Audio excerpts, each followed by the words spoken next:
ரோகிணி ரோகிணி கூப்பிட்டுமா, கதவும் தட்டி பார்த்தேன், திறக்கல. மீனா ஓவர் சவுண்டா இருக்குது. கதவை திறக்க போறியா இல்லையா? எனக்கே பயமா தாங்க இருக்கு. எவ்வளவு நேரமா கதவை தட்டுறது? ஆடி அசைஞ்சு சவகாசமா வர. இல்ல ஆண்டி, தூங்கிட்டேன். ஏய், நீ போய் ரெடி ஆயிட்டு வா. வந்து சாப்பிட்டுட்டு கடைக்கு போற வழியை பாரு. ஏய், அப்படியே இருக்கட்டும். இப்ப எதுக்கு கதவை சாத்துற? ரோஹிணி, வாங்க சாப்பிடலாம். எந்திரி. அண்ணி நீங்க உட்காருங்க. ஆண்டி எப்ப சொல்றாங்களோ அப்ப சாப்பிட்டுக்கிறேன். அந்த வெஜிடபிள் பிரியாணி செய்யும் போது சின்ன வயசு மெமரிலாம் அப்படியே எட்டி பார்த்துச்சுங்க.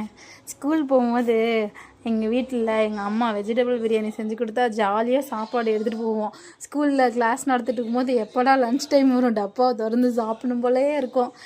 எல்லாம் என்ன சாப்பிடுன்னு கேட்கும்போது பிரியாணின்னு சொல்லிட்டு ஆளுக்கு ஒரு வாய் கொடுத்துட்டு நம்ம கொஞ்சமாக இருந்தாலும் அது ஒரு சந்தோஷத்துலேயே சாப்பிடுவோம். அந்த மாதிரி வெஜிடபிள் பிரியாணி தாங்க. நீங்களும் உங்கள் வீட்டில் இந்த ரெசிபியை செஞ்சுட்டு எப்படி இருக்குன்னு கமெண்ட் பண்ணுங்கள். நான் கல்யாண வீட்டு ஸ்டைலில் செஞ்சேன். அந்த மீன் மக்கரை கொஞ்சம் எண்ணெயில் போட்டு பொரிச்சிட்டு அப்படியே போட்டுங்க. டேஸ்ட்டு வேறு லெவல். இந்த மாதிரி ட்ரை பண்ணிட்டு எப்படி இருக்குன்னு கமெண்ட் பண்ணுங்கள். தேங்க்ஸ் ஃபார் வாட்சிங்.